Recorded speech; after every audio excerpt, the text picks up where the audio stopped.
Out of the Pac-12, the Oregon Ducks, and from the Big 12, the Horned Frogs of TCU, two top 15 teams meeting here in San Antonio. So hyped matchup, anticipation, one of the best games of all bowl season. Two really good teams, and then 3 nights ago, the story of the game changes dramatically. Trevon Boykin will not play, arrested, so he will not be available for TCU tonight, their star quarterback, and it has certainly impacted the feel of this game coming in. Well, it has. Poor decision by Trevon. Hated for him, but he had to go home. You got to go by team rules. Gary Patterson had to send him home. The good thing for them is Bram is a guy that stepped in for this guy who is maybe the best in the country at what he does. 55.8% of the offense for TCU since 2012 has been this guy. Nobody else in America, Dave, has been more than 50% of the offense. So they lose nearly 60% of their offense coming in tonight. They're lucky they've got a guy who brought them back at Oklahoma, and that's kind of been their rallying cry. Yeah, because it's not easy to replace the production, the athleticism, all the skills of Trevon Boykin. But Bram Kohlhausen, he's a fifth-year player. He's been in the system a long time, and as you said, there were some moments this year as he's the guy who's going to get the start tonight where he played very well. Well, he did. He was with Doug Meacham at Houston under this system. He went to junior college. Doug recruited him back. So he's a guy that's very confident. And this guy might have done his best job of coaching yet. Yeah, they have certainly had plenty of adversity. TCU heads onto the field. Speaking of adversity, it's not just the Boykin situation. It has been all year long. For more on that part of this one, let's go down to Allison Williams. It really has been, Dave. Over 100 games missed for TCU. At the beginning of the season, a lot of the injuries and the misfortune struck the defensive side of the ball. But lately, it's been the offense that's had to deal with a lot of losses. Trevon Boykin, the most recent one, but they're also without their All-American wide receiver, Josh Dotson, out with a wrist injury. And on the offensive line, 2 of their more experienced guys, center Joey Hunt and left guard Jamel Knapp, both will not play tonight. So there's some shuffling on the offensive line, and Austin Schlottman, sophomore, will make his 3rd start at center. Now on the outside, without Dotson, they still have some weapons and a lot of speed, like Colby Listenby. He's a track star. They got a very fast guy, 2-time All-American in track, and also freshman Cavante Turpin. This guy is electric, and coaches say he's young, but he does not feel pressure. That's probably a good thing, guys, because they expect a lot from him tonight in this bowl game. Yeah, Gary Patterson's going to be leaning on some of those young guys to help fill the void as he takes on a very talented team on the other side of the field. Almost the reverse story, Mac, with the Oregon Ducks, where Vernon Adams, their quarterback, missed time. They struggle without him. Now that he's back, 6 wins in a row, they have played really, really well. Well, he's a great story. Comes in from Eastern Washington. He doesn't get there till August. He learns the offense. The team falls in love with him. He becomes their leader. He breaks a finger against his old team. He struggled with that finger at Michigan State. He comes back. They've lost 3 games in a row there with him out of the lineup. And now, Dave, in these last 6 games, the guy's hit 21 touchdowns and 4 interceptions, 35 and 8 as a starter. This guy did a great job coaching at midseason. Yeah, Mark Helfrich feeling very confident about his team coming into this game.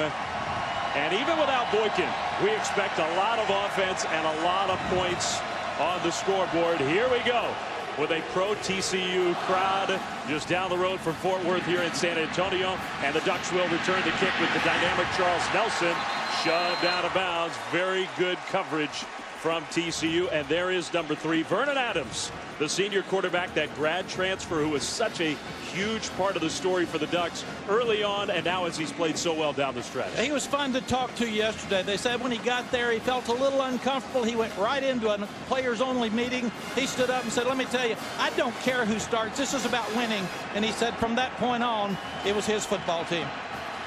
He and the Ducks have been like the Oregon of old down the stretch. 6 consecutive wins, the 15th ranked team in the country, and playing in what feels like at the start almost like a road game. Well, they're going to lean on that guy, Royce Freeman, who is a stud in the backfield. And Mac, when Oregon has the ball, he is one of our impact players. Well, this is a guy that does everything. He rushed for 1,706 yards, 35 less than Leonard Fournette, and more than Ezekiel Elliott. And they've got some young linebackers that had to step up, moved them from safety, like Traven Howard, runs 4.6, but they're going to have to play well tonight. Some guys who've gotten more experience as the year has gone on. First pass attempt, and he's not going to get it off. Josh is an all Big 12 first-teamer.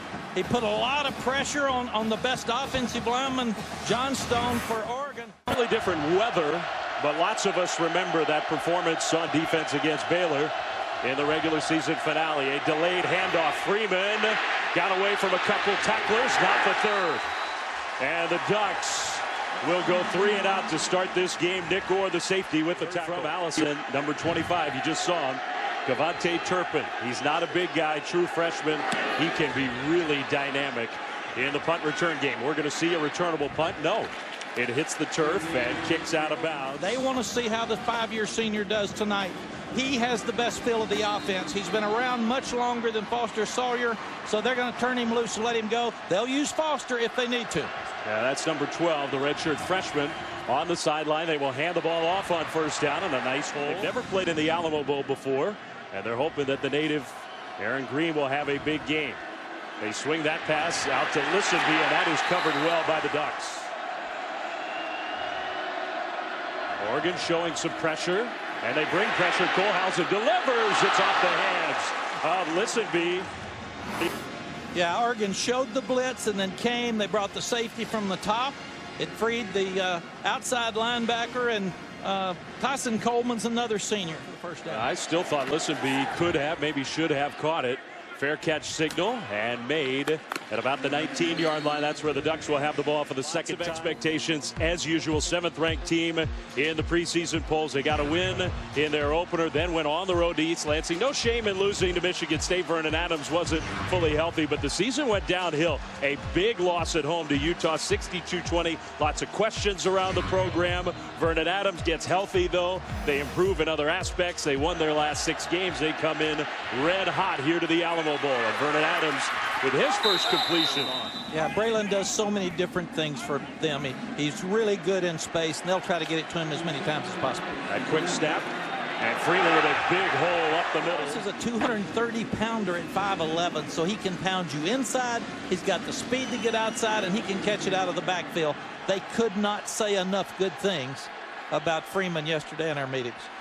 And speaking, they did so properly. So now Adams from the shotgun on first down. Another carry for Freeman. And another nice run outside the 40, close to the 42, a gain of 7. And Dave, talking to the Oregon coaches, they felt like that TCU had not been pounded up front.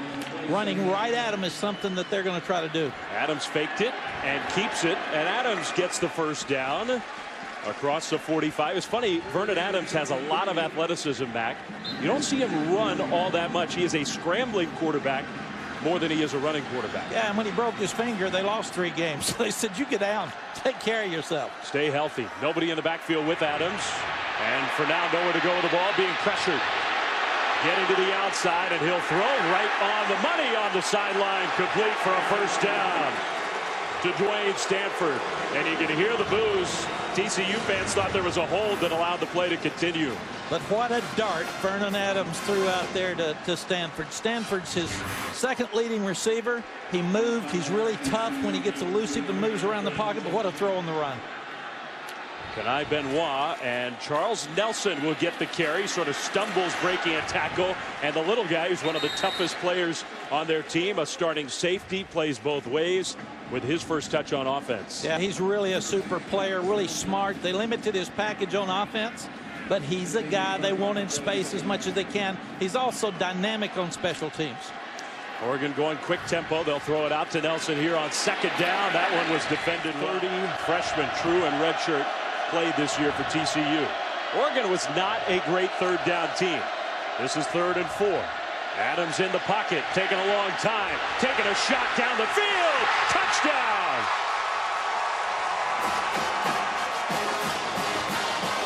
"37 yards to Darren Carrington. And Oregon scores first here at the Alamo Bowl.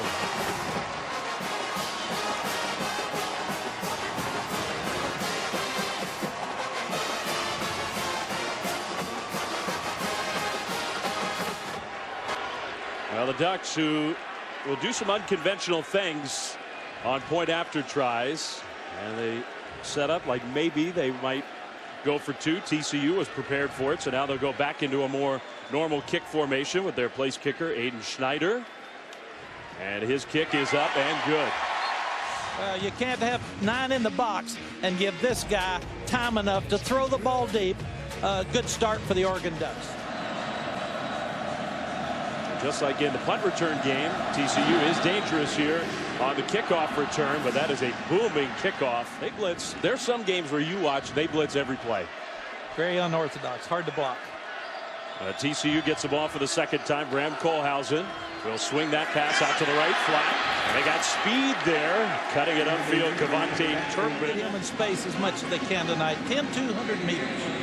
They spotted him back. It's really 2nd and 7. They'll hand the ball off here. Trying to get to the edge. Turpin, nice cut. Kind of picking his way forward, and Turpin gets the TCU first down. It goes out very wide right. Kohlhausen. Pressured. Kohlhausen will get rid of it behind the line of scrimmage. That's a loss of a couple yards. 2nd and 12 for TCU. 4-man rush. Kohlhausen with a nice pocket and a nice delivery. A tackle short of the first down. Forward progress maybe to the 44-yard line. A running back from Lake Travis High School that was very highly recruited, and now he's become one of their better receivers. Shows you how versatile he is. Quick snap, quick pressure, and the ball knocked away. No whistle. They say loose ball. And fumble recovery for Tyson Coleman, who knocked it down and then recovered it. Well, there was a moment where I didn't know whether it was a pass that was batted down, incomplete, but they say fumble.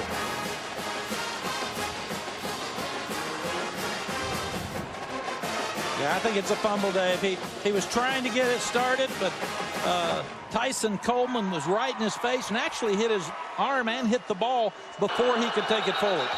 The ruling on the field of a fumble is under further review. Well, he did have 235 pounds of senior right in his face. He did. So his decision making was probably a little strange for him with big Tyson in his face. Tyson's made plays already. Buckner told us, the senior that we sat down with, I said, who are the guys that are going to make plays? And he said, Tyson Coleman's going to be all over the place from Lake Oswego, Oregon. And Allison documented as we got started, it wasn't just the quarterback issue. And no Josh Dotson as well. Offensive line missing 2 starters for TCU. They've had to do a lot of shuffling. After further review, the ruling is the quarterback's arm was going forward. Therefore, it's an incomplete pass. It's 4th down at the 42-yard line. I still want to see the ball off the hand. A punt on 4th down, and not a real good one. But it will take a TCU bounce. It's fielded by Addison very dangerously. Think about the overturned call allowing TCU to punt the ball away.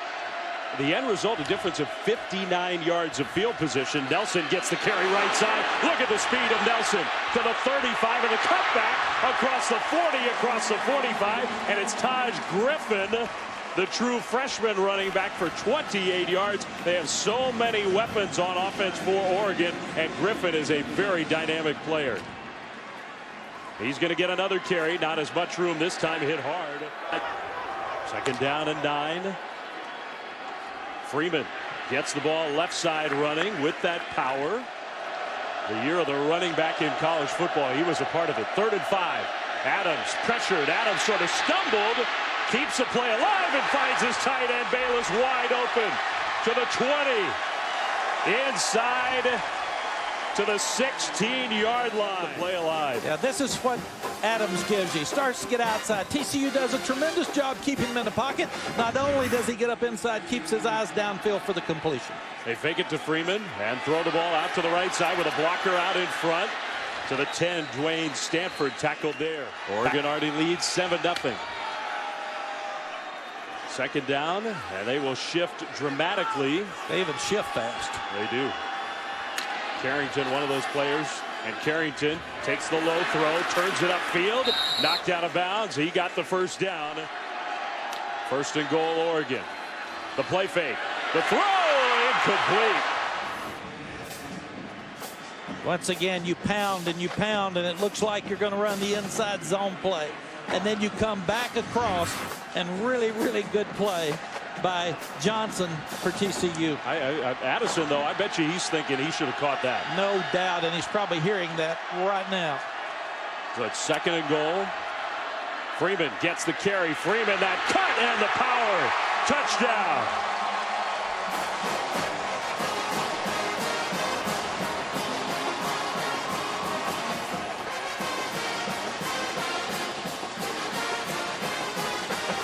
Just about everything's working right now on offense for the Ducks. And without Boykin, TCU did not need to get behind early. Long way to go in this one. We've seen crazy Alamo Bowls in the past with tons of offense. But the Ducks look like they're not going to be stopped tonight. Point after try. Good snap. Good hold. Kick is good. I'll kick it off deep. And again, a booming kickoff for a touchback. Entertainment purposes, any bowl game all bowl season long. It will be different, though, without Trevon Boykin. And we'll see if Kohlhausen and TCU can get it going on offense. So far, Aaron Green tackled. Trying to keep TCU in front of them. Very lopsided in terms of the total yards. Now they're showing blitz. TCU's changing the play. Let's see if Oregon backs out of their blitz.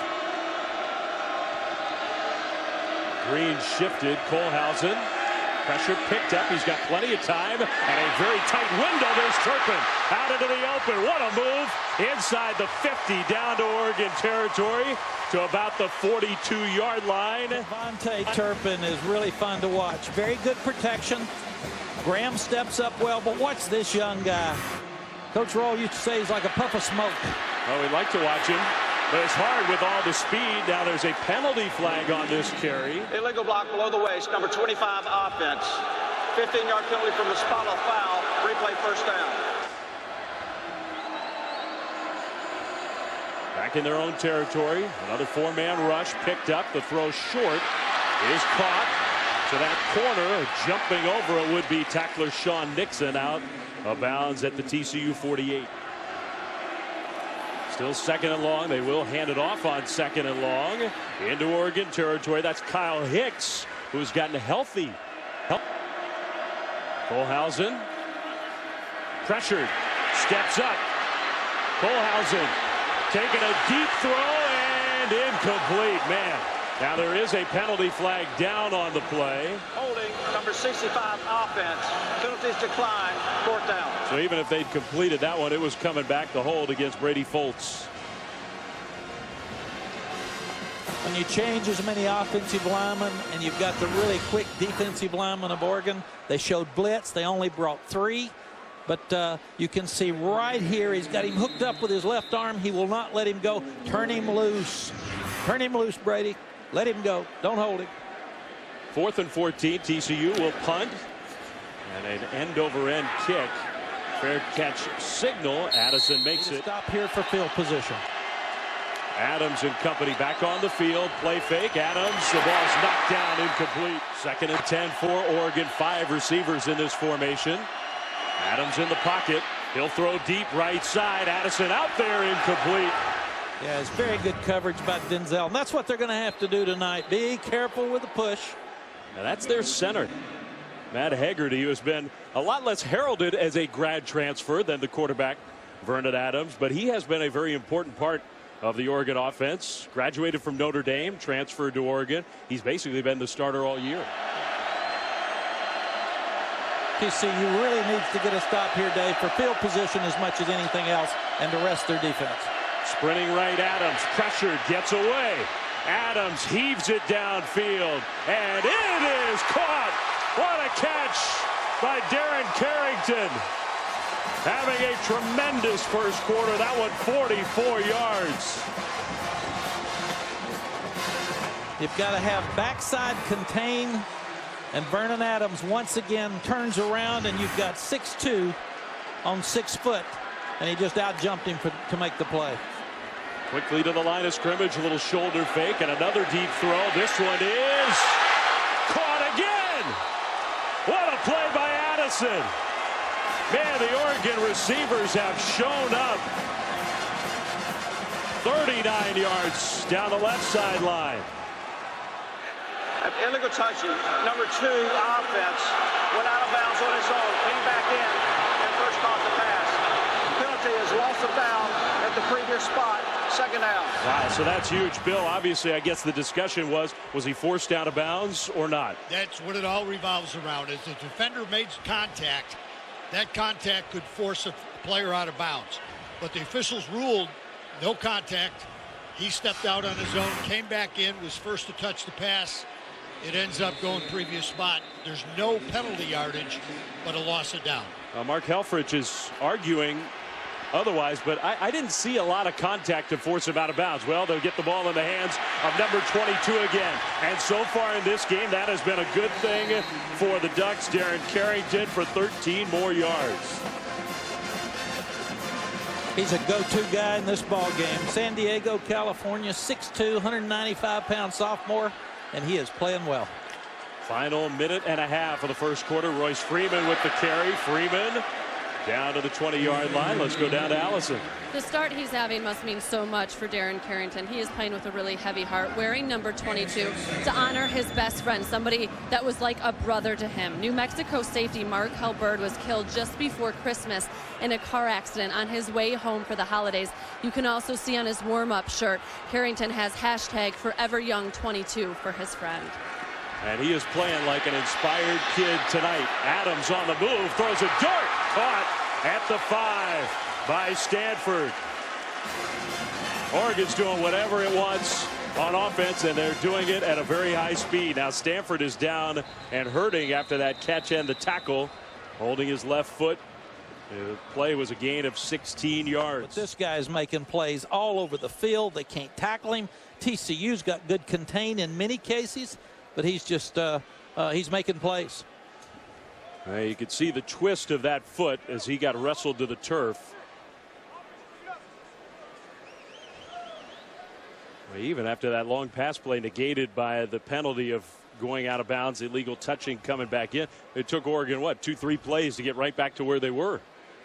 Yeah, these guys, they don't worry about much. They go so fast. First and goal, Oregon. Already ahead 14-0. Tight end in motion. Royce Freeman, touchdown.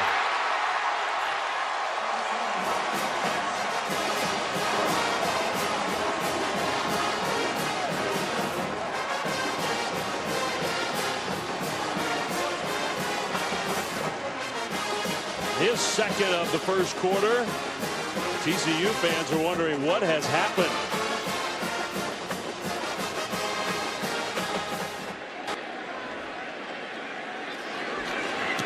Kick is up, and it is good. Got a tight end and wing into the boundary. It's the outside zone play to the right. And you could see there was a great block by Cameron Hunt. 6'4", 290 pounds on the corner there. And then Freeman just turns it up and runs over it, finishes the tackle. Part of the story coming into this game, the play calling with their new offensive coordinator just named officially yesterday. And those touchdown drives really impressive after a 3-and-out. So Matt Lubick, who got the job full time, has been a part of this staff, a very valued young coach, handed the keys to the offense. So far, so good for the Ducks. Yeah, I asked him, have you ever called plays before? He said in a spring game. Well, so far, his first quarter has been really impressive. Now a line drive kick. It'll bounce into the end zone for another touchback. It does help to have as many playmakers as the Ducks have. Yes. Turpin gets the pitch back. Turpin will be swarmed. I tell you what, the offense has been unstoppable, but the Oregon defense is playing well. They are playing really well. TCU playing without their star quarterback, but still with a lot of talent. And the Horned Frogs trying desperately to feel like they can get back in this game on second down and long. Kohlhausen dumps one short left, incomplete. It's not converted to third down yet. This one 3rd and 12. In the shotgun, Kohlhausen steps up. Kohlhausen goes down. And there's big number 44, DeForest Buckner, the Pac-12 Defensive Player of the Year. And really, it wasn't close. He was the dominant defensive player in that conference this season. His first sack of the night. And he is listed as a very high draft choice. I think about the 4th pick by Mel Kiper, and you can see why. Very impressive young man. He was unusual that he didn't go out last year when everybody was talking about it. He stayed for his senior year and has been a great leader on this team. They'll try to angle the punt, and that one will go out of bounds. A low line drive kick to give Oregon some pretty good field position at their own 38-yard line. And the coaches said he's become the best leader on defense. They all listen to him. Somebody's not doing something, Mark doesn't have to say anything. He goes over to, he calls him Defo. Defo, get that fixed. From Punahou High School, the alma mater of, among many great athletes, also the President of the United States. Vernon Adams throws on the move. Another perfect pass. Very balanced. Plays of 10 or more yards in this game so far. 8 of them already for the Ducks. And they're going to get another one here. A big play to the 20, to the 10, inside the 10. That's their 4th string running back. Tony Brooks James. You think they got a lot of skill on this offense? Well, he stopped. He has to cut back. He cuts back against the grain and then outruns everybody. These guys are loaded with skill guys. That's their 4th string guy. And he'll stay in. Touchdown. My goodness. They are hitting on all cylinders right now. I've seen this story. I know how good they can be. Gary Patterson's one of the most competitive people I've ever met or been around in my life. I promise you TCU is going to keep playing. They got to figure something out, though, on the defensive side of the ball, because right now that drive took all of 43 seconds. To pick it up, and they've got to show their defensive players that we got a chance in this thing, guys. That one is up and good. Timeout here in San Antonio. Improved as much as anybody in the country from that opener at Northwestern to the Rose Bowl yesterday. Very impressive by David Shaw. It'd be impossible to improve more than they did. They were so bad in week 1 and finished with a bang. That is a good question. Adnan, thanks very much. Another question pertaining to this game. TCU, can they possibly figure out a way to get back in this thing? Not with the way that Oregon is just swarming all over the field here tonight. And across that formation to make that play on a fast back. We got 13 minutes to go until halftime. Oregon's over 300 yards of total offense. You're looking at a record-setting type performance. Penalty flag behind the play. If the play stands, that's a first down. Holding number 74 offense. 10-yard penalty from the previous spot. Replay second down. That's Halapoulivaati Vaitai. He's got his hands full tonight because he's got big Defoe at 290 pounds coming inside there, and 2 of them tried to hold him, and he still got back there. He is that good a football player. What a move. I mean, this is a guy who's 6'7", 290, and that quick, explosive first step off the line. You're right. He is so quick. Hands full for TCU. So that negates a nice gain at 2nd and 17. Kohlhausen, play fake. Over the middle, nice pass and a tough catch with contact afterwards. That's Tony James, another one of the true freshmen. Man-to-man coverage. They had the blitz. This is a good play. They've got to have plays like that down the field to get going. 19 yards. Now they hand it off and get a positive gain out to the 40-yard line. Well, last year here in San Antonio in the Alamo Bowl, UCLA was just romping a Pac-12 team over a Big 12 team, Kansas State, and it was close by the end. There's some speed out of the open. Turpin still going into Ducks territory, and he never went down. Finally whistled down at about the 36-yard line. That's 24 yards for the dynamic freshman. I love this young guy. It's a screen. You've got a really good block on the outside by Jerrison Stewart, but this guy can absolutely fly. It's fun to watch. Now they hand it off to him as a running back. He took a big hit there. 5'9", 152. I don't think he's 5'9", that's for sure. He may be 150 pounds, but he is fast. The cutback to the 30, and now the ball is out. They have blown it dead, though. You made the point earlier with the score, especially could well be 4-down territory. 3rd and 4 in the pocket with time. Now running out of time, and a heave out of bounds, incomplete. It's hard to say with 10 minutes to go until halftime. There's a must play, but for TCU, it feels like it. Kohlhausen down the left sideline and incomplete. Other things, I think unquestionably the Alamo Bowl has the coolest end zones of this bowl season. TCU and Oregon's logos, uniform scheme represented. Took 4 days and a lot of man hours to get that look, and they did a great job. Right now, a lot more special for Oregon than it has been for TCU. And a lot more fun. Handoff up the middle. Royce Freeman stuffed that time. A rare positive play by Mike Tua'ua and the TCU defense. 29 plays. That's the 30th play for Oregon. 15 of those plays have the ball's been snapped before 12 seconds elapsed. So they said they were going to call them fast. They're going to play fast. They are playing fast. Second down and 10. Vernon Adams fakes it to Freeman. Scrambling. Adams keeps the play alive again. Now pressured, and this time he goes down. Now the ball did pop out there. And there's a fight for it. And I don't know who had it. The Oregon offensive lineman ripping it away from Traven Howard. Now a penalty flag is thrown.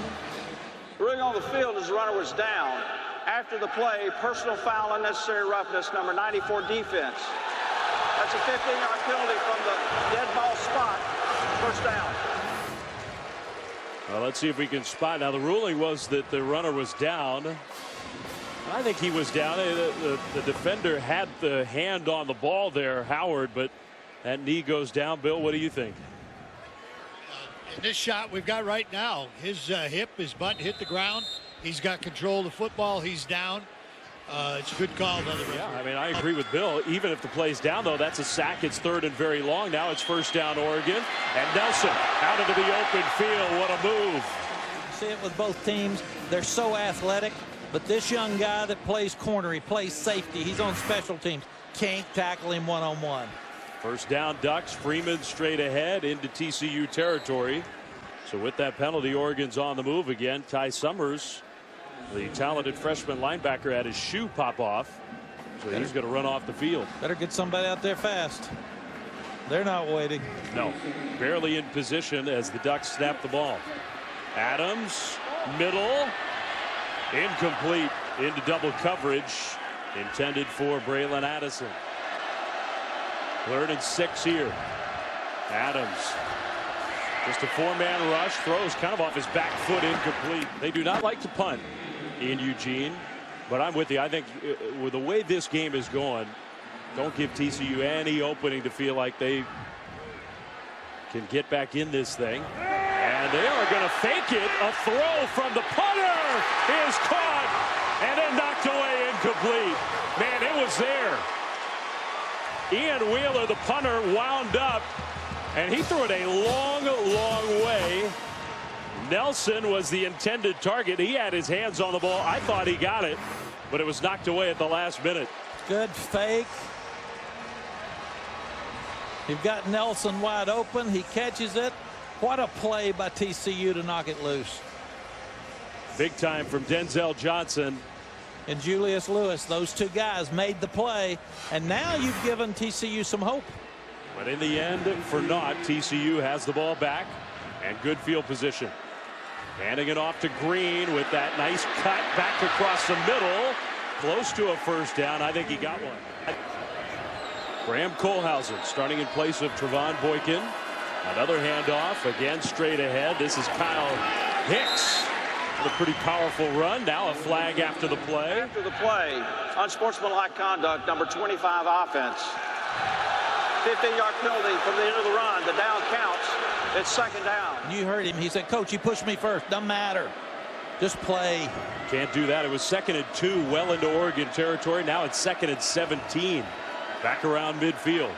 Kohlhausen scrambles and throws. It is caught. Pretty acrobatic catch there after a little bobble from Austin, true freshman. See, Graham's moving around in the pocket better. He kept his shoulders square. A very good throw downfield. It's just important that TCU has something happen good for them here. Got to make a positive play. 3rd and 13. Oregon showing pressure, and they bring pressure. Kohlhausen flings it away, incomplete. Then he gets tossed down at the end of the play. There's also no flag at the end of the play. All-out blitz. They're really coming after them, and that's not their MO. That's not who they are. And here, Reggie Daniels, Jr. And now a punt. That personal foul, unsportsmanlike penalty was huge for TCU. Oregon gets it back, 6:27 to go until halftime. 28-0 over TCU, scoring at a rapid pace, but still not fast enough for head coach Mark Helfrich. He came over and told his guys, you need to hustle out there, you need to get lined up and get it snapped faster. He wants his quarterback to get the play call and get it out to the team. He's spending too much time looking over when they're lined up and ready to go. He said TCU cannot line up against our tempo, guys. So that's being a perfectionist. Handoff on first down, a nice hit against Benoit out in the open field. Better than 300 yards of offense, 4 touchdowns with still 6 minutes to go until halftime. Not good enough. Yeah, you got to like Mark Helfrich. Very bright young coach. I love the fact that when his team was in trouble at 3-3, he pulls them out and goes 6-0. Low snap. Adams throws that slant, dangerous pass. Good catch from Carrington, but a good tackle for TCU. 3rd and 7. Adams. That one is juggled and incomplete. Intended for the running back, Taj Griffin. Griffin. Nelson was there too, number 5 and number 6. And it was Nelson. Throw. It's a great throw. Yeah, so we'll see if the result is the same. Here, pressure, and the punt is blocked. Oregon, Buckner grabs it and runs forward. And Oregon thinks they got a first down out of it. Buckner grabbed it out of the air. Gary Patterson. The kick was blocked, recovered by the kicking team behind the line of scrimmage. That is a legal advance beyond the line of gain. It's a first down. Now that is truly when everything's going against you. Garrett Kaufman got the punt block, and it turns into a first down. I can't remember the last time I saw that. No, and give heads up to Buckner. DeForest Buckner, really smart. He knew the rule. He caught the ball and looked like a fullback turning up. You asked him if he ever wanted to play offense, and he said, I'd love to carry the ball. Well, he just did, but you're right. Nothing. No breaks right now for TCU. I mean, seriously, they blocked the punt near the goal line, and it works in favor of the Ducks. Now it is Griffin. A tremendous play by Buckner. Now Adams keeps it and takes a huge hit. My goodness. And we'll hope that Vernon Adams is okay. I don't think he is. Now that would definitely change this game. Derek Kindred got the hit on Adams. And the big news in this game, Jeff Locke, the junior from Alamo, California, is in. Vernon Adams has headed back to the locker room after a hit that has knocked him out of the game. Oregon, everything else has gone right for them, including a very unusual punt block advance for a first down just a few plays ago. It's 2nd and 6 for the Ducks. Handoff straight ahead running. And Tony Brooks James tackles short of the first down around the 40. Another look at this hit. And we watched it a couple times. Kindred with the hit on Adams. Yeah, you can see how violent that was. 3rd down, low snap. Locke spikes the ball into the turf. Now penalty flag thrown. They'll call it an incomplete pass. In essence, I think that'll just be intentional grounding. Intentional grounding, number 17 offense. The quarterback was in the pocket and there was no receiver in the area. Penalty is loss of down at the spot of the foul. 4th down. Well, Jeff Locke, who did make 3 starts this year, they won 2 of those games. This is the intentional grounding, and it was clear. Well, and there was a low snap, and now TCU is going to start putting pressure on him like Oregon did Graham early in the ball game, because Graham was not used to all of the movement, the different looks. So I think we'll see TCU really come after him more here now that Vernon's out of the game. Turpin toward the sideline. Fair catch 6. Adams is out. Locke is in. That hit that we talked about a moment ago. Bill Lamonier is here with us as our rules expert. Bill, did you have a chance to look at this play? Was there a missed targeting call? What do you think? I think it's suspect, but the thing is, he came in, dropped his head down, the crown of the helmet was coming in. I think he got him more with the shoulder into the head than he did with the crown of the helmet. There was some side helmet contact, but I think this is a shoulder that took him solid. And I think that last look is our best look that proves you right. I think you're right about that. The initial look, you wondered, well, should there have been a penalty flag thrown? A juggle and an incompletion. Now, if Adams cannot come back in the game, that definitely changes things for the Oregon offense, but the TCU offense has to get it going. They have been shut out so far. Still got plenty of time to get a drive, but this defense has been playing really well so far for Oregon. Especially up front, dominating. Handoff, and nowhere to go. Hicks cuts it upfield, just swarmed. He goes down. They have done it on every down, but particularly on 3rd down. They were not a good 3rd down defense so far tonight.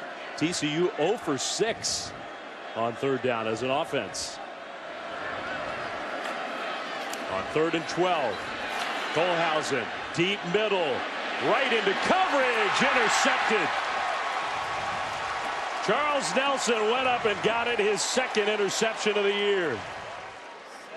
Three-man rush. He had time. Felt like there wasn't any place to go. Throws it deep.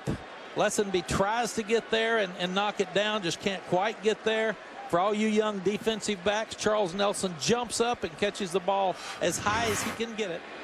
We'll see if Oregon keeps the ball on the ground. They do hand it off to Taj Griffin.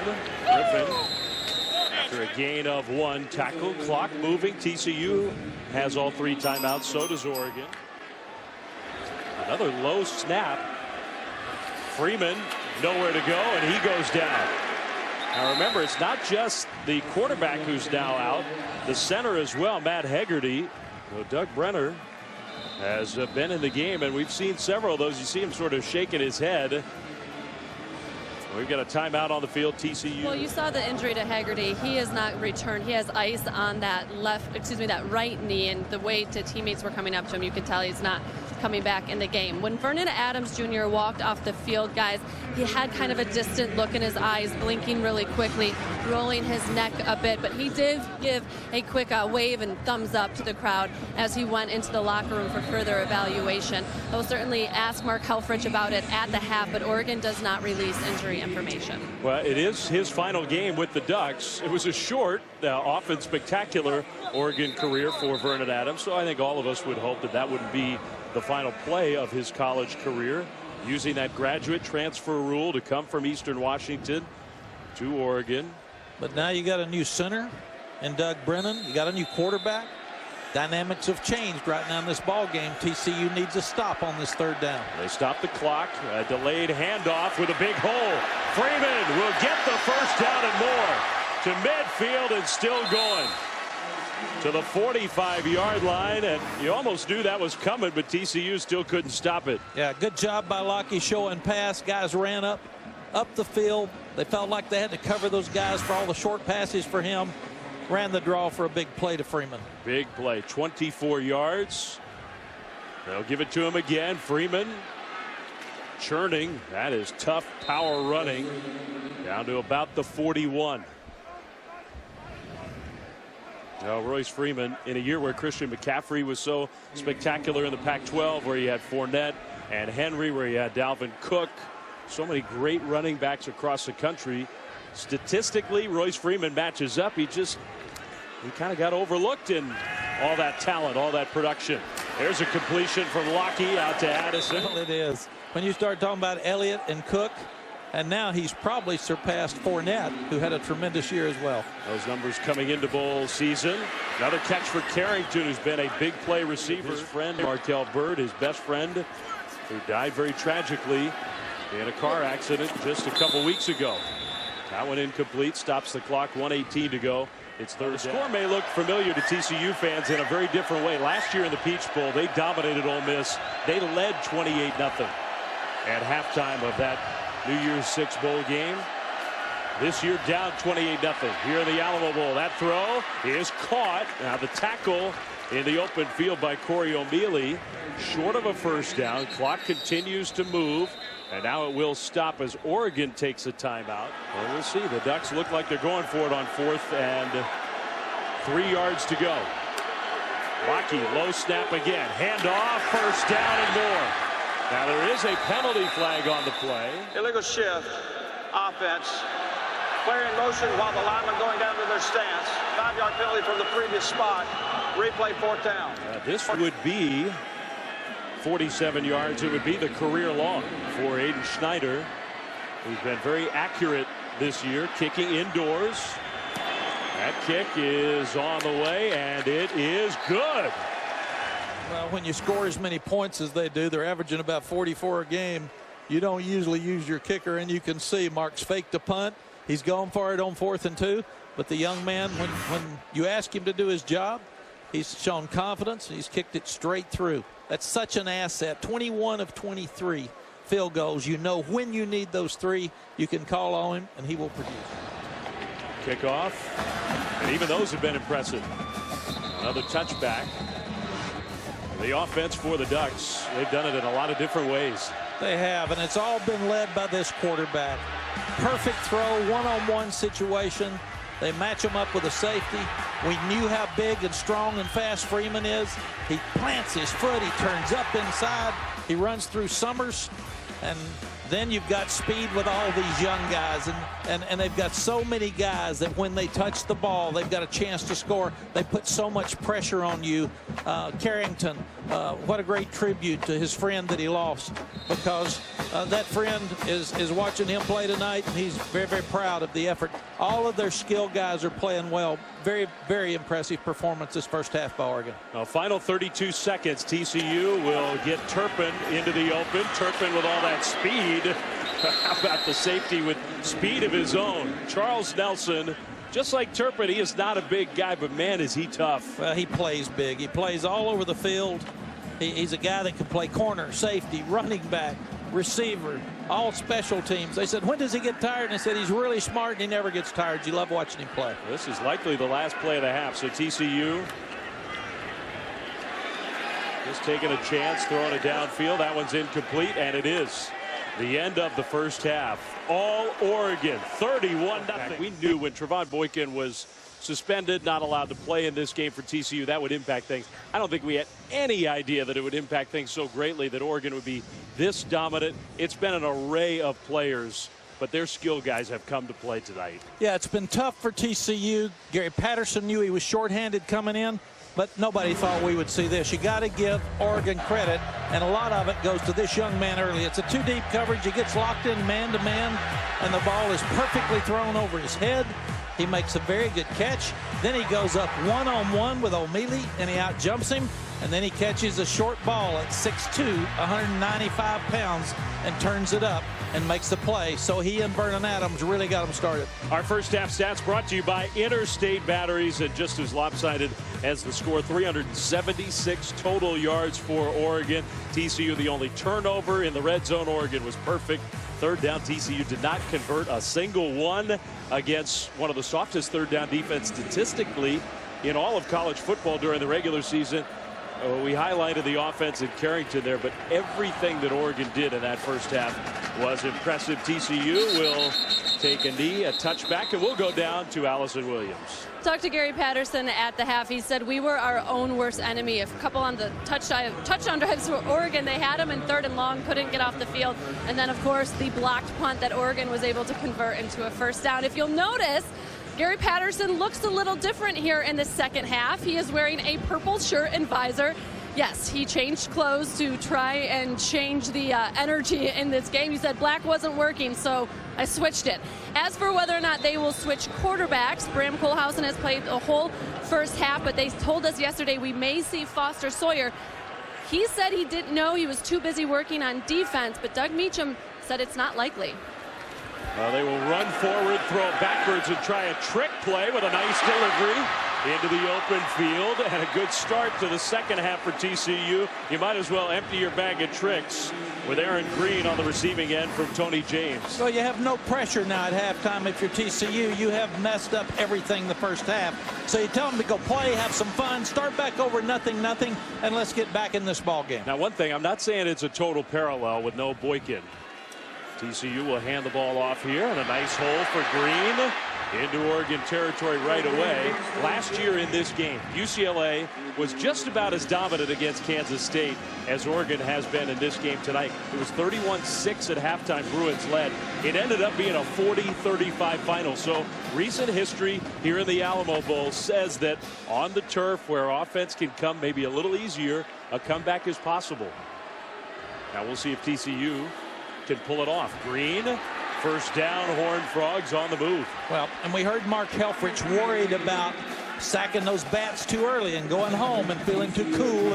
And right now, Oregon has not come back with the same energy and enthusiasm, intensity as they left at halftime. Another handoff, and that one down with a penalty flag thrown from behind. Holding, number 74 offense, 10-yard penalty. First down. We were down 35-7 against Oklahoma State at home, then 35-14 at halftime. Told the guys at halftime, we have got to play better the second half. We're going to win the game. Won the game 56-35. So you never know what happens in the second half. Did you change your shirt? I didn't change my shirt, but we did have Vince Young. So it did help some. Yeah. We got momentum. We started going up tempo. We did a lot of things that TCU's doing right now. Let's get back in the ball game. They were down at Oklahoma like 30-14 late and came back and tied it up. This team's not going to quit. No Vince Young for TCU, so Gary Patterson changed the wardrobe. That's a nice turn upfield and a first down TCU. Yeah, Jamison Stewart makes a good catch here. He turns up inside. We're seeing a more comfortable quarterback for TCU. Everything's working right now. That was for 18 yards. This is for much more. Inside the 10. Hope. And this gives them a chance to pick it up on defense as well. First and goal. Good defense that time. Number 33, Tyson Coleman. He's been impressive as he tackles Kyle Hicks in the backfield. We don't know about Vernon Adams. I mean, Oregon's offense could be totally different without their star quarterback. Kohlhausen in the pocket now trying to run. Goes into a slide. I think that was a good decision. Well, it was, but he is playing much more comfortably. Vernon Adams, the Oregon star quarterback, who was knocked out late in the first half, and we don't know whether he will be available to come back in for the Ducks. They have stuck with Kohlhausen on the 10. Sprinting right and keeping it. Now that's an interesting call. The field goal. I don't get that play call at all. I mean, I just, maybe Kohlhausen thought he saw an opening and just made a play on his own. The kick is up and the kick is good. Well, they got those points. Start the second half. Vernon Adams, you see him out of his pads. I think that tells us all we need to know. Here was the hit in the second quarter, and as we looked at it over and over again, it was he is a ball carrier, so he's not a defenseless player, and the hit came with the shoulder pad, not the crown of the helmet. It was rightly not called as a targeting, but Vernon Adams is not coming back in this game, and who knows, Oregon so dominated the first half. He was a big reason why. We'll see if that helps TCU get back in things. Nelson with that speed to the 30, and he makes a man miss. Nelson across the 40. Good blocking, but this guy's got vision. Started up the middle, had a misdirection with the TCU defensive coverage team, and then turns it up to the right sideline. Good execution, good blocking, but that guy is fast as lightning. Well, Jeff Locke, who I think it would be fair to say he struggled when he had a chance to play quarterback this year with Adams and that broken finger, missing 3 games. Hands it off to Royce Freeman with that cut upfield. Freeman, he's tough to bring down. There wasn't a whole lot of running room there, and yet he gets out near midfield for a nice gain of 6 yards. Now the snap goes right by Locke. He wasn't ready for it. He's got to get on the ball. He does. It'll be a big loss for Oregon. And they don't have their center and their quarterback now, and that is clearly impacting things. Dave, it really happens. We've seen some bad snaps, but in this one, obviously, Lockheed's still calling the play. And that center, Doug Brenner, didn't realize that he snapped it. He got his head back down, puts him in a very difficult spot, and now you're third down and forever. So TCU, a little more momentum if they can get off the field on third down. Huge loss, and they'll just hand it off to Freeman, who breaks a tackle, but not a second. Traven Howard gets him on the turf, and Wheeler, the punter.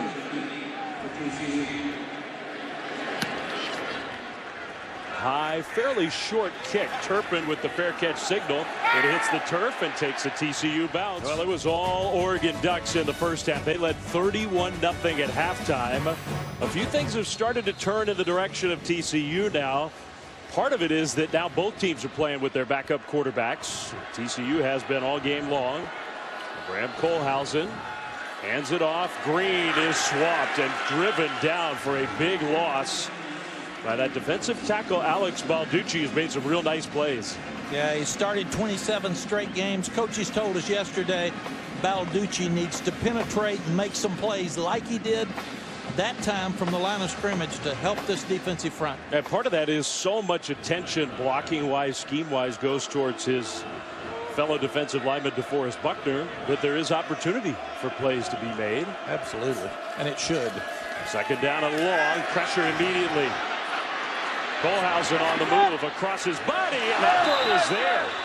That should have been caught by Sean Nixon. Instead, it was dropped. That would have been a first down. Yeah, there's pressure, but we're seeing Kohlhausen play much, much better. He sprinted to his right. He got outside the contain, He was in a perfect position. Sean's been catching that ball. We tell receivers, you touch it, you got to catch it. So TCU is going to have to start helping their quarterback make some plays. The third potential big play that has been spoiled by a drop. TCU has not yet converted a third down. 0 for 8 in this game. They need 13 here. Better protection this time. That delivery on the money, and then a slip tackle for a much bigger gain. It is a first down. The Ducks territory. Yeah, I remember seeing Emmanuel Porter. You've got no backs. When he was in high school. He's big. He's fast. He ran 4.3. He can catch. I think he will be a star at TCU before it's over. That was a star-like play. 25 yards. 1st and 10, Horned Frogs. So Kohlhausen, he does look much better now for TCU. A little slower tempo on this first down play. Again, lots of time to throw. Dumps it short. And Hicks breaks a tackle himself. Oregon finally gets him on the turf. Arion Springs made that tackle. And Springs is the player who's down. That's what you're talking about now. This isn't on the road. It's more of a home crowd for TCU. But when you're TCU, you've been in this situation before with this quarterback. It's easy to sell them on guys. We can do this. And we're seeing them play with more confidence. Yeah, it is true. They have that experience from Norman. Now, Arion Springs, who is one of the Oregon players coming back to the state of Texas, one of the few coming back to his hometown. And good news for the Ducks is that he gets up and he'll walk off on his own, not looking 100%. The headliner would be LaMichael James. Hand off to Green, who gets swarmed and dropped for a loss. And really be rested for the fourth quarter. Maybe 4-down territory for TCU. That swing pass. And a nice tackle, although Turpin lunges ahead. Changing the play at the line of scrimmage. Well, play clock is running out. And they will get the ball snapped. Hand it off. Hicks with a nice cut, trying to get there. And we'll see. I think he got it. And now, especially with that lunge at the end, it looks like he clearly did. Very good effort from Kyle Hicks. And a good job with Kohlhausen getting them in the right play. That's a big first down drive. Stays alive. Under 6 minutes to go, third quarter. That, I think, was a backwards pass.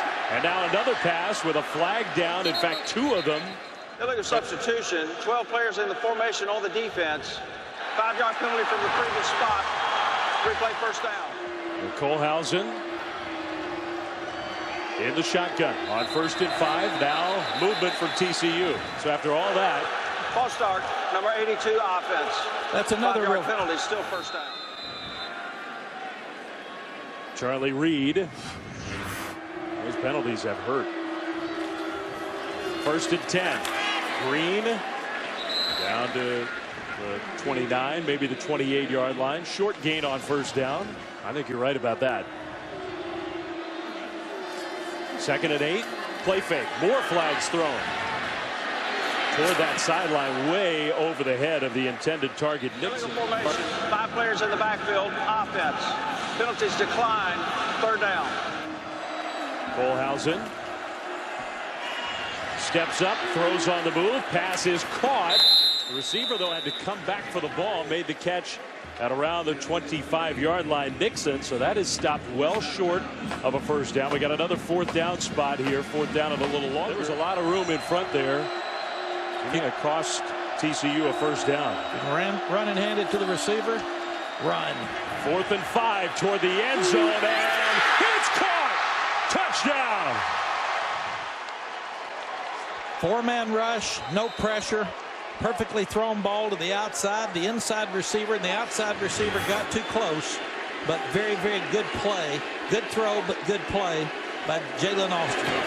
Extra point up and good. After the touchdown, TCU will kick it to Nelson and Oregon. Nelson, this one's returnable. Nelson on his feet for how long? Not long. He's going down. Now the ball comes out at the end. I think he was down, although there's been no signal yet. Could be Running TCU on the field ball. is a fumble recovered by TCU. First down. Wow. Now that to be taking a look at this. But Kohlhausen's got to get the helmet ready. Let's see. The ruling on the field, the fumble is under further review. It might have started to come out.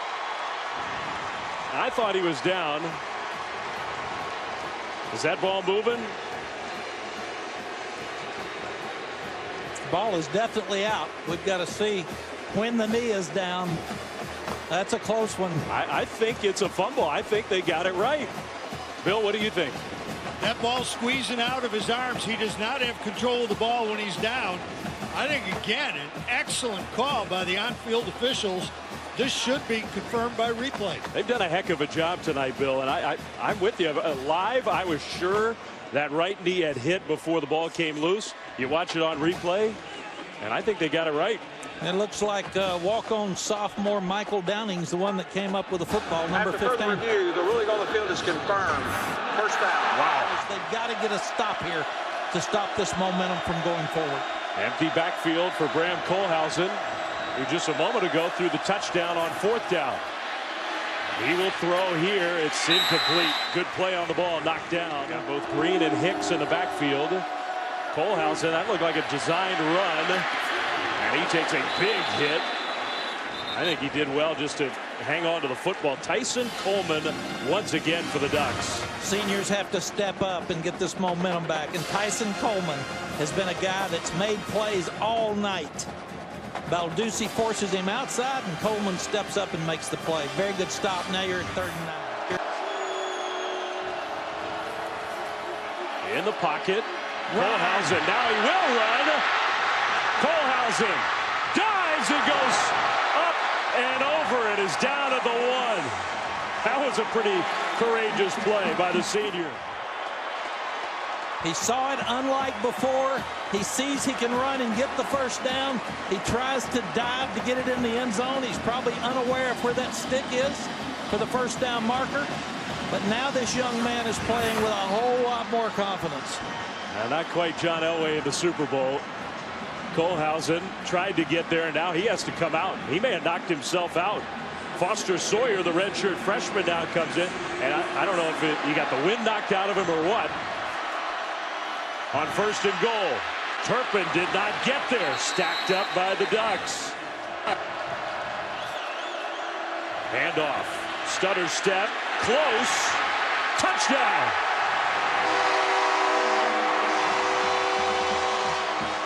Let's see if we can tell. The ruling on the field of touchdown is under further review.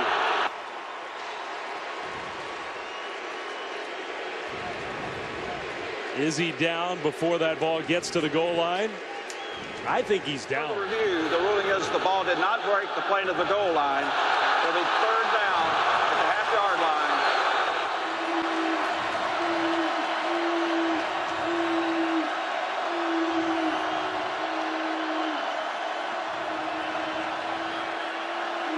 And they're going to have to burn a timeout. My goodness. Back in the shotgun. 3rd and goal from the shotgun. Tight end in the backfield. Handoff. Green gets stuffed.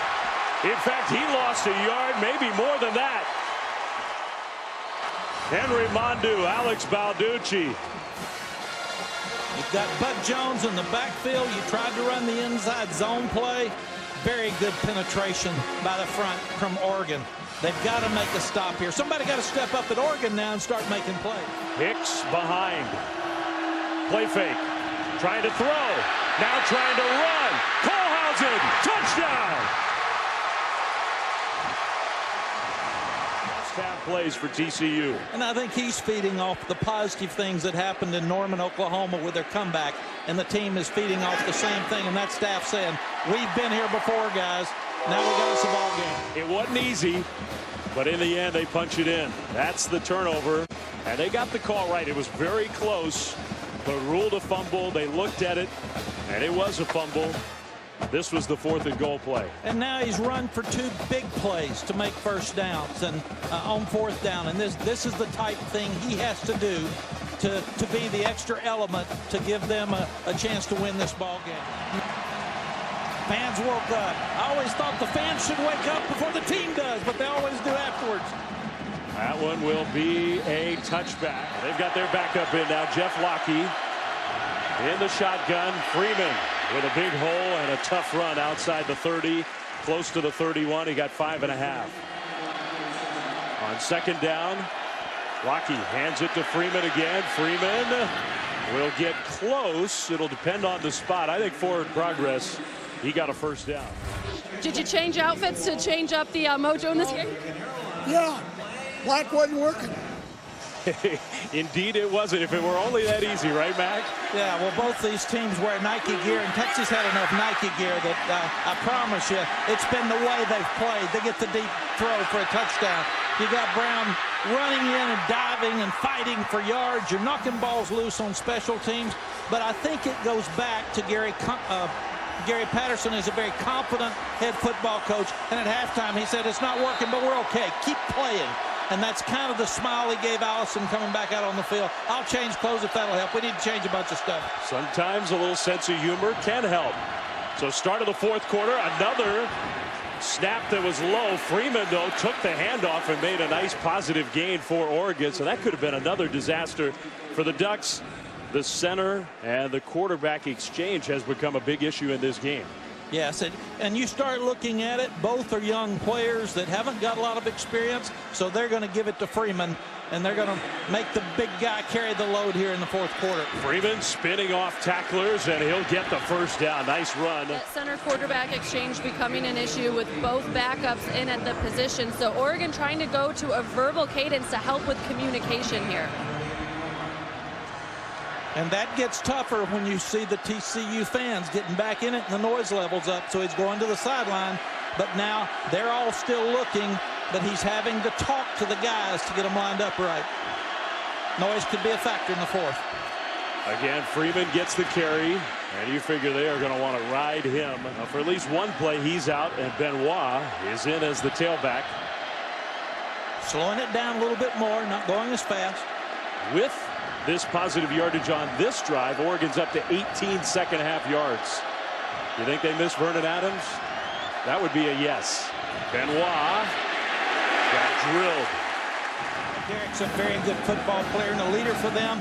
High school running back out of San Antonio himself.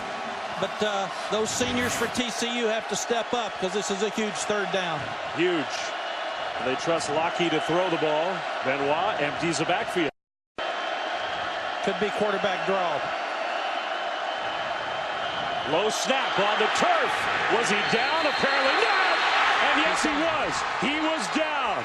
Oregon thinks it's got a touchdown, but his knee was down. Lockie, when he went to get that low snap. Quarterback recovered the ball with his knee on the ground. It's fourth down. Wow. What a huge turn that is. Once again, low snap. It bounced. Good call. In the heat of the moment, they got it right again. I mean, that happened fast. That low snap. When you got 12 minutes left to play. Fair catch from Turpin, who lets it go over his head, and it takes a great bounce for Oregon. It'll be down inside the 10 around the 7-yard line. So that is beautiful execution. Right there has changed the game. The center quarterback for Oregon has stalled their offense. TCU with all 17 since halftime, and now the play is blown dead. False start. Number 28 offense. 5 yards or half the distance to the goal. Still first down. Well, you're right. It is a chance here for the Oregon defense to make a big play. Play fake. Kohlhausen throws. Incomplete. Kohlhausen going to throw again. Good protection. That one is caught, it looks like. Yeah.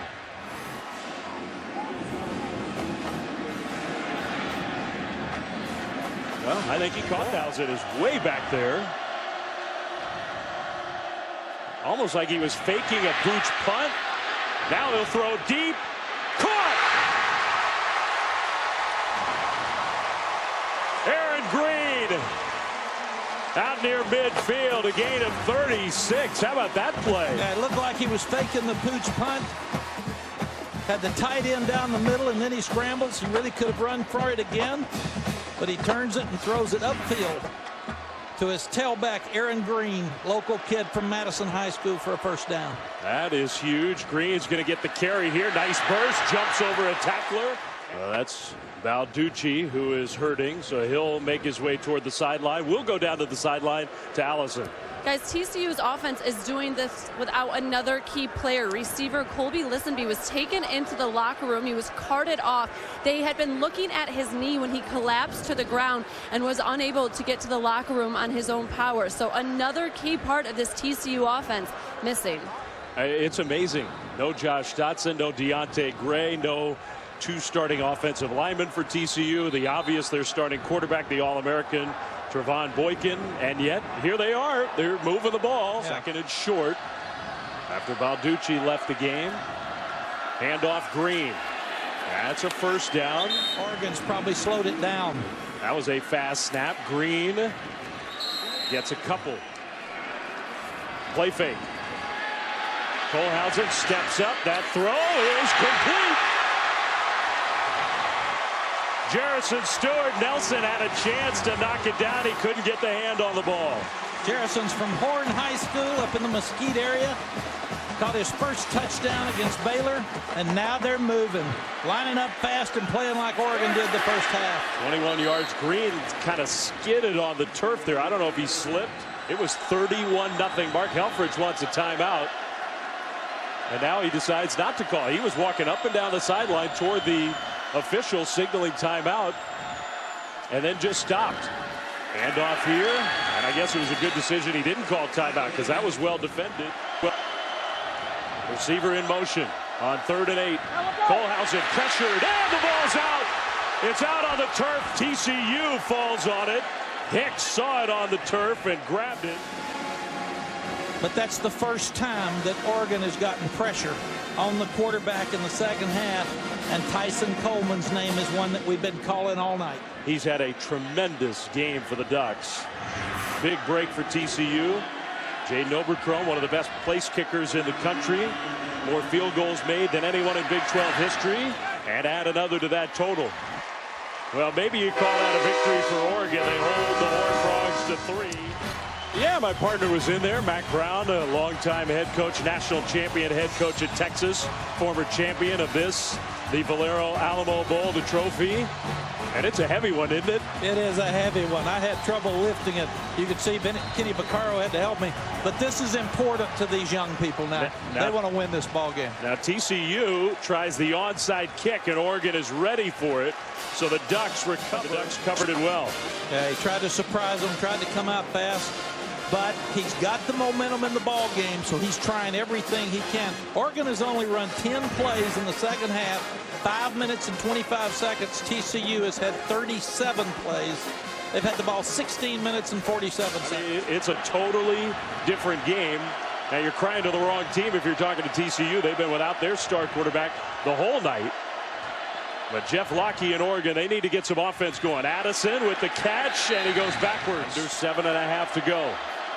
Freeman with the carry. Freeman lunges ahead.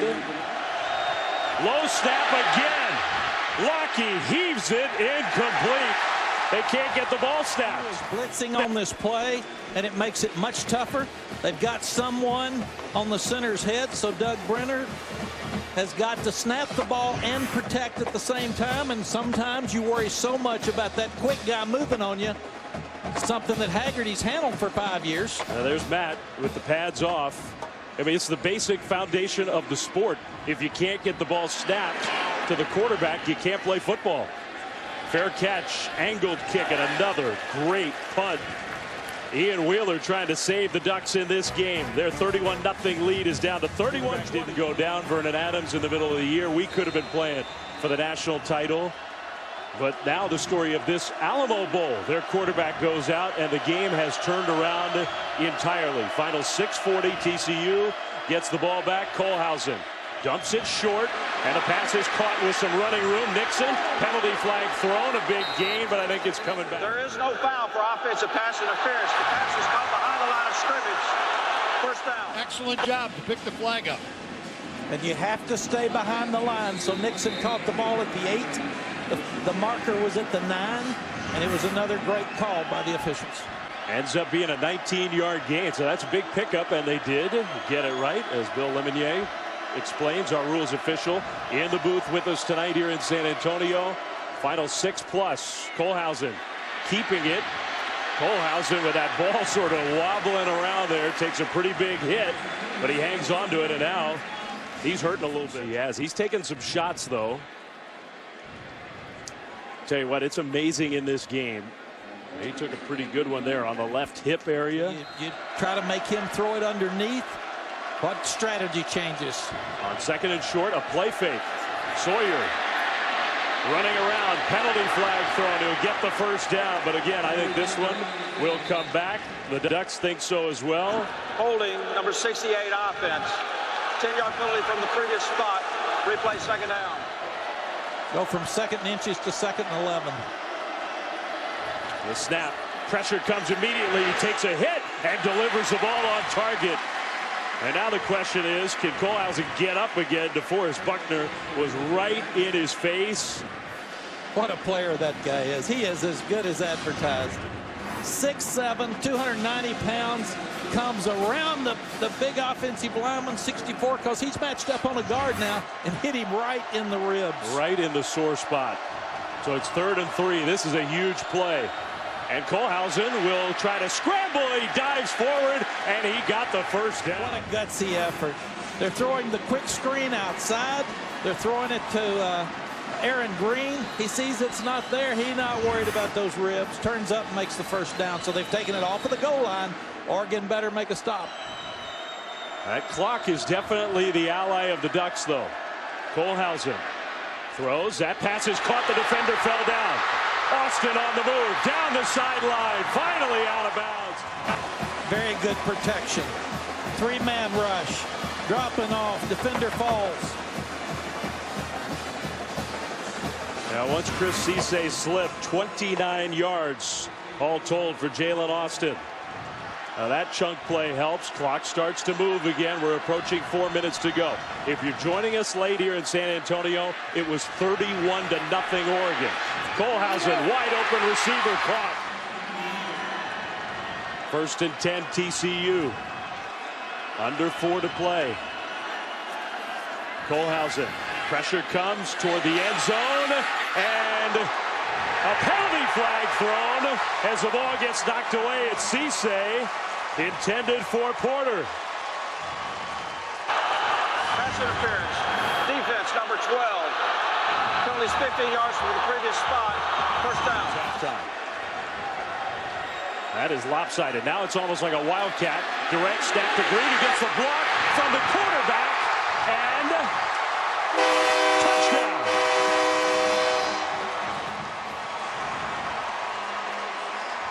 Aaron Green's final game, the San Antonio native.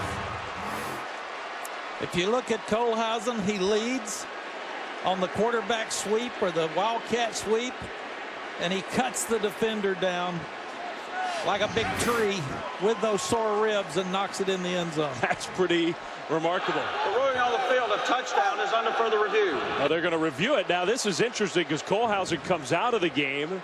Sawyer comes in for the 2-point. I mean, that would tell you that something's wrong with Kohlhausen, because why else would you take him out? Now maybe this gives him a second to try to regroup.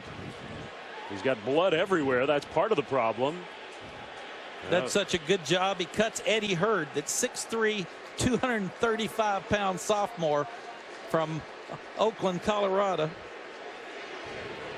Or California, Oakland, California.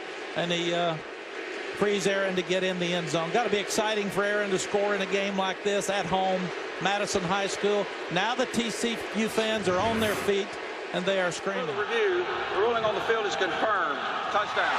The second thing is, if you hit the pylon, now you're going to get the goal line extended. So, excellent call again.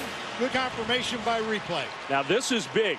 If they convert on the 2-point try, then you only need a field goal to tie. If you miss it, it's going to take a touchdown. And we're down to the final 3 minutes and 32 seconds of what could be an all-time historic comeback. It is Sawyer who is the quarterback on the 2-point play. They pitch it over, and the throw, 2 points from Nixon to Jones. How about it? It was 31-0, and plays like this have TCU right in it. Bram Kohlhauser, the backup. Trevon Boykin suspended for this game. He has led TCU on a frenetic comeback. Yeah, he's been unbelievable. He's shown grit. He's run the ball. He's thrown the ball. He's broken out of the pocket and broken contain. You can tell they feed off of his energy and his toughness, and they made all the plays in the second half because of him they didn't in the first half. The biggest comeback in bowl history, Texas Tech over Minnesota back in 2006, 31 points. Tonight, it was 31-0 Oregon. Now, the Ducks still lead this game, despite everything that's happened.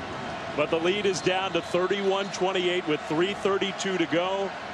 TCU has had to burn one timeout in this second half. Possibility of an onside kick? No. It's more like a pooch kick. Addison over the shoulder, bobbled it.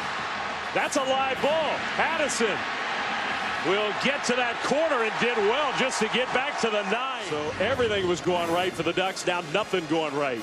Oregon's in a front to be prepared to stop the onside kick. Addison bobbles the ball, and you put yourself now in very difficult field position to kill the clock on offense. Freeman, the running back. They will give it to Royce Freeman, trying to get to the corner. Now cuts it ahead and gets tackled at the 10. It is loud now when you're talking about your snap between your center and quarterback as well. Confusion. Play clock winding down, and Oregon may well take a timeout. In fact, they will. I don't think they were even aware on the field. First charge timeout, Oregon.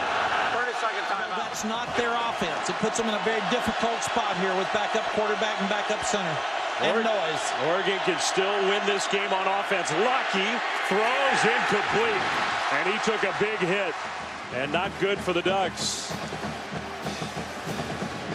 Big third down. You've got 3rd and 9. You've got to make the first down. TCU's playing tight man. Low snap again. Pressure again. Lockey dancing around. Throws it away. Stop the clock again. Again. Oregon would have been much better off just handing it off twice. Really good job man-to-man pressing them. Pressure on the quarterback. You've got one of the best pass rushers in Caraway that's got 9 sacks for the year that just ran right by him, but he had to throw it out of bounds. Now remember, Mac, TCU's already blocked a punt in this game. Wheeler gets it off, and that's a returnable kick. Turpin is not the return man. TCU brings it back, and they'll have great field position. Desmond White this time inside the 40 at the 30. I mean, they're already, with their field goal kicker, they're already about in field goal range. On first down, they get the play snapped. Kohlhauser throws short. Nixon for a gain of 5, maybe 6 on first down. And now the clock stops. Second charge timeout, TCU. 30-second timeout. Now that's interesting. Oregon's got to be thinking about the possibilities of getting the ball back with the game tied, or maybe worse for them. 2nd and 5. Handoff left side. Good blocking. Green. Now finally down. He rolled over the tackler to make sure he got the first down. So the clock will stop with 2:01 to go as they get it set, and now it winds again. And Dave, let me also say it's a whole lot easier to make those decisions up here than it is on that sideline. Well, you're right about that. Handoff Green. Not a lot of room that time. Now TCU now is definitely within reasonable field goal range. It's been a stressful night. He's not going to change that shirt again, I can tell you that. No matter how much he sweats. Handoff again. Green, nice cut. And Green gets the first down. Now you start looking at the clock a little bit because you've only got 1 timeout left. Well, you can't let there be chaos at the end where you're trying for a gimme field goal to tie the game. You want to take a shot at the end zone, but you're right. You have to consider that as we approach a minute to go. Another handoff. Green, ankle tackle. He had some room in front. That clock continues to wind. They could get a first down just inside the 5-yard line. And Dave, let me say, in the 09 conference championship game, I did get it down to 1 second. So you don't want to get it down to the end. Under a minute to play. Another handoff. Squirting through. Spin move. Green. And I think he got there. It's real close. With the clock still moving. Now they haven't stopped it. They have not said. Now they will stop the clock. Yeah, you got to get that clock stopped. TCU, 30-second timeout. Set the game clock to 28 seconds, please. 28 seconds. So they put the clock back to 28. But now, and here's the scenario you're talking about, Mac. Because with 28 seconds to go, you don't have a timeout. If you run a play that doesn't stop the clock and also doesn't get in, you better be organized to make sure you can, at minimum, tie this game. If TCU finds a way, this would match the biggest comeback win in bowl history. They were down 31-0 at halftime. Now down 3 with 28 seconds to go. It is third down, 3rd and 1. Kohlhausen rolling right, looking for the end zone. Instead, he'll throw it away. Fake it and make it really exciting. It would be exciting. He's right in the middle. He'll see him kick a field goal. Kick is good. And they've come all the way back. And for the Oregon defense, considering the starting field position, maybe you could take something positive out of that, because it looked like TCU was just going to go right in and win the game. That's a huge plus for the Oregon defense. I think you give them credit for stepping up, because they're going to lose the ball game if they just give in to it. And this is a veteran defense with a lot of seniors that stepped up and said, Well, they kick it deep. Nelson, I mean, this is returnable for a very dangerous guy. Nelson to the 20, out into the open, stays on balance to the 40. Nelson finally dragged down. Why do you do that with 9 seconds to go and 2 timeouts? Oregon can throw a pass down the field, use a timeout, and try to win it with a kick. Yeah, you usually get sky kick. You've got Addison leading him there with a tremendous block. But this is one of the more dynamic returners in the country. And now you've put them in a position with 9 seconds left and a timeout in your pocket and a really good field goal kicker where you may have a chance at the end to win the game. I can't believe that they did that. That's a 48-yard return to one of the most dynamic playmakers in the country. And Gary Patterson, I mean, he's thinking what we're thinking. How could you let that happen? That's a mistake by Oberkrom, the kicker. I'm telling you, you just don't have any clue about that sideline. You'll have kids, you'll tell him to squib it, or I asked one time, why'd you kick it to him? He said, I missed it. I tried to kick it to the right high, I just missed it. Yeah, right down the middle. But likely the final play of regulation. Pressure immediately, and they won't even get a throw off. Well, with no Vernon Adams, the offense stalled, and that has given a chance for TCU's offense to come to life. Started with Brown throwing it deep in the corner to Jalen Austin. Came back. Special teams forces a fumble. And then this young man just gained confidence and started leading his football team, even on the block, to get Aaron Green in the end zone. And then they come back with a trick play, field goal, and we've got us a game. This would be the largest comeback in FBS football this season. It would match the largest bowl comeback in history, 31-point deficit. And as easy as things were for Oregon in the first half, it's very difficult to convince your football team that it's not going to be like that in the second half. That looks like an O. So the Ducks win the toss. Here we go. TCU gets it first in overtime. And they will pitch it to Nixon. To the corner. Nixon will go out of bounds after a fairly short gain. Got shoved. Maybe got 3 yards. 2nd and 7. Little pump fake, and Kohlhausen's running. First down. Goes into a slide. And if you're Oregon's defense, you would not think the guy that's been out of the game with cramps would be running a quarterback draw. That's exactly what it was. He faked the screen to the right to get the tired front from Oregon to sniff the screen a little bit, and he turns it up for the first down. A hard 10 yards. Gets tougher down in the red zone. Receiver in motion. Kohlhausen, handoff. And those legs keep moving. 2nd and 6. TCU with the ball first. Kohlhausen. End zone. What a catch! Touchdown!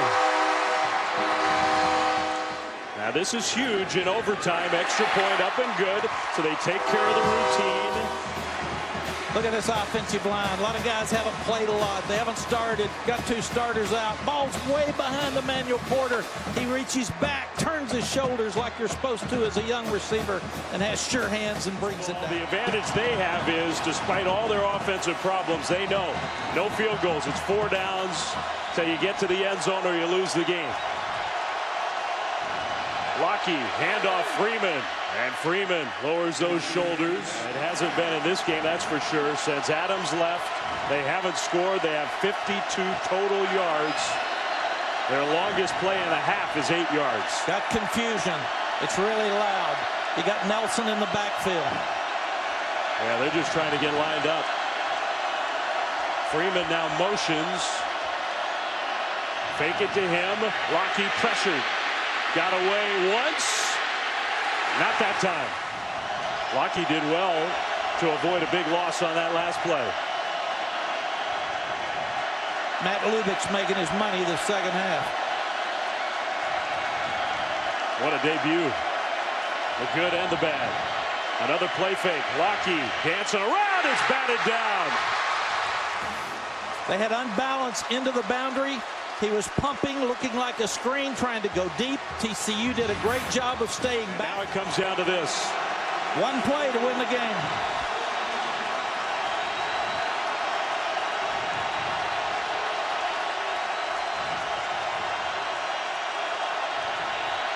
Lockey. And he's got Freeman for the first down. Freeman still going inside the 5. Gutsy played the biggest play since halftime for Oregon. They had to have it or the game was over. Yes, you got good protection up front.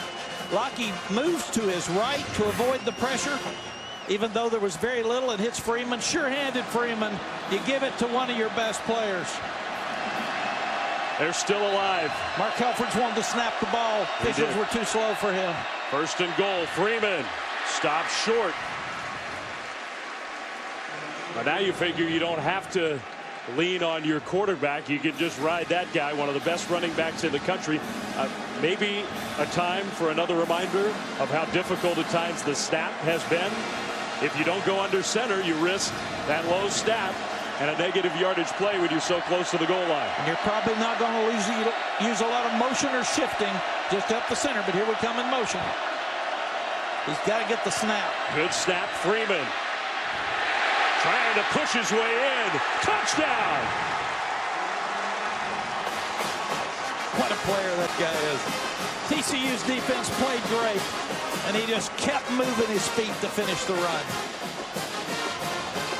Well, it looks like Oregon's going to kick the point after. That was all Royce Freeman there. Hit in the backfield, hit at the 2, stood up, keeps powering in for the touchdown. That was Freeman against the defense, and he won. Over 100 yards, 3 touchdowns, just a sophomore. A lot of pride on that Oregon sideline, too. They're not going to lay down and quit. Played for the national championship last year. Schneider's never missed one of these. Kick is good. He still has it. Second overtime, and now it's the Ducks who feeling like they've survived. TCU scored. Freeman bulls his way in. Double overtime. He stopped in the backfield. Pasaric, number 76, can push him in the end zone. That rule's been changed. You can't pull him in, but you can push him in. So that's a legal play by Oregon. Just in case there was any doubt, on a crazy night in San Antonio, the Valero Alamo Bowl looked like a blowout, looked like no drama. At halftime, it was 31-0 Oregon. And yet when Vernon Adams, who's got the headset on, left the game, the whole game changed. And give TCU credit with their backup quarterback. They have found plenty of offense since halftime. Now double overtime and roles reverse. Oregon, who just scored to keep the game going, they get the ball first this time. We've switched ends. And Jeff Lockey and company, they got to do it again. A low snap taken cleanly. Toward the end zone, incomplete. Carrington was there, and he just could not quite get to the ball. He was wide open. Very aggressive call, and great call by Matt Lubick. He had him wide open. He really had time, just a little bit too far. And they got the good matchup. They had a really good receiver matched up on an inside guy. So now Oregon brings Benoit in the backfield. But they hand it off to Nelson. Nelson goes down. Where is number 21? I see him on the sideline now. Not in the game. Lucky on third down. A screen type play. Addison, and TCU read it perfectly. Denzel Johnson. Second overtime. Good snap. Kick kind of wobbles, but it's perfect. That didn't look real pretty, but the Ducks will take it. See Phil Knight, one of the great guys around sports. He's got the look that so many Oregon fans have. What in the heck has happened tonight? And yet still the Ducks have a chance to win this game right here. Like you said, one turnover, blocked field goal, missed field goal, Oregon wins. One missed tackle, TCU wins. Kohlhausen and the TCU offense on the field, passing with some pressure coming, and that throw was high. He had his man open over the middle. Good pressure inside. Man-to-man coverage. They ran the rub route that picked him. They had it wide open, but the pressure is right in his face, and he had to step back, throw it off his back foot, and just let it go too high. Play clock under 5. They get it snapped, and the running back was not in the right spot. So toward the end zone, jump ball incomplete, knocked away. Now that play was not working from the start, and now another cramp for Porter, who made that spectacular touchdown back. Yeah, a lot of confusion before the play. The ball was thrown up high. They expected him to jump up and have a chance, but really good sophomore Tyree Robinson for Oregon stepped up and made a really good play. Yep, good coverage.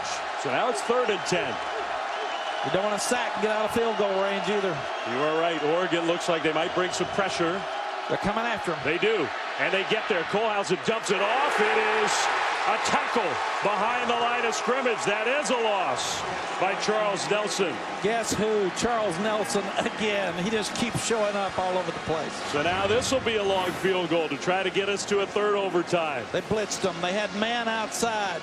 You can see Charles Nelson from safety comes and tackles Kyle Hicks. Range. He's been one of the best kickers in Big 12 history. This is no gimme, though. Got big, tall guys up inside for Oregon. From about 46, the kick is good. And we go on. What a game. The best game of Capital One Bowl Mania. We've had true mania here in San Antonio. On to a 3rd overtime, 41-41. It was 31-0 at halftime. Oregon had the lead. Looked like they were going to cruise. The last triple overtime bowl game. You got to go back to the Orange Bowl in 2006. But here we are in San Antonio now. The important distinction, if a team scores a touchdown in 3rd overtime, you have to go for 2. You can't kick the extra point. TCU has it first. Green, carry, big hole. Green will get brought down. A different quarterback situation than we thought we'd have preseason or even pregame. In Oregon's case. Handoff. Green again, trying to bounce it. And he'll stutter step forward to the 8. Remember, Oregon have a turnover. Oregon had the crazy game in Tempe earlier this year, which was just insane. Now they had Vernon Adams, but they have experience in games like this that are just going on and on and on. And TCU trying to keep this one going on. Kohlhausen, almost like an option style play. He'll turn the corner. Touchdown.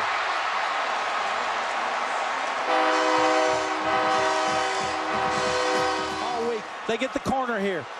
The defensive end goes for the pitch. They seal the corner. He stays in bounds. He turns up, plants his foot, turns up. Right near the sideline, but scores. Let's take another look along that sideline. Does the right foot, or the left foot rather, stay in? Yeah, it did. He stayed in. That's a touchdown. And anybody went home at halftime, shame on you. Not many did. No, it's still packed. It's still packed. They might have come back. Here's the 2-point try. Sprinting right, now backing up. Pressured. Kohlhausen across his body, bounced it, no good. Yes, he was sprinting to the right. And if we'll watch the tight end delayed. He got bumped and fell. Then he had him wide open, but he just couldn't get his feet set. Guys are exhausted. You love the way they compete. You love the way they play. Killing him. What a competitor. He's the reason they're here. And his injury is the reason that this game got to overtime in the first place. Triple overtime. They got to score a touchdown toward the end zone. Incomplete. Carrington got his hands on it, but the defense was there to knock it away. Really good throw by Jeff Locke. He's getting more comfortable. Gave himself a chance. And you jump up, and Corey O'Mealy makes what is a tremendous play because he didn't interfere but knocked the ball loose at the last second. Now Royce Freeman is back in the game for the Ducks in the backfield. Locke hands it off on a misdirection type play. Freeman tackled short of the first down. He got close to 8 yards though.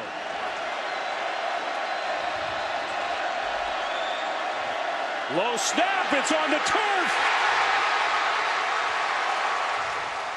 And Oregon's lucky they get at least one more play. Ty Summers came crashing in. It's just been a problem all game long since Doug Brenner had to come in at center. And that one might be on Locke. Probably looking up, inexperienced. Ty Summers comes in, a local young man from Reagan High School. Here we go. Oregon already faced one of these. Another must get. They need 8 to keep the game going. And low snap, Locke pressured, stepping up. Locke throws, incomplete.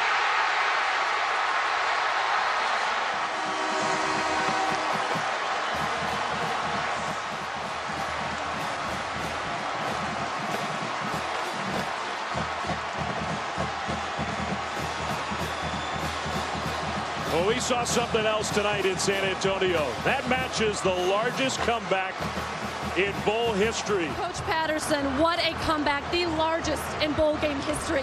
How did you guys get it done?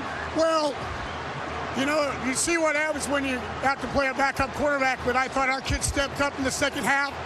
We got some steps, we got some stops, and, you know, you got to give Oregon credit. Good football team.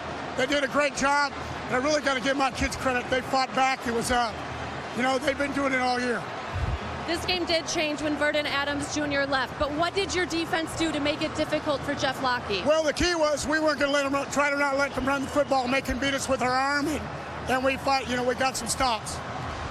You were without your starting quarterback, but what did Bram Kohlhausen show you tonight? You know what? I told him, I said, can you imagine your dad passed away? He's watching. Can you imagine if you come back? That's what I told him before the ball. You come back and you win this football game. Can you imagine what he's thinking? And he did. Your team has been through a lot this year. What does it mean to you to get this win?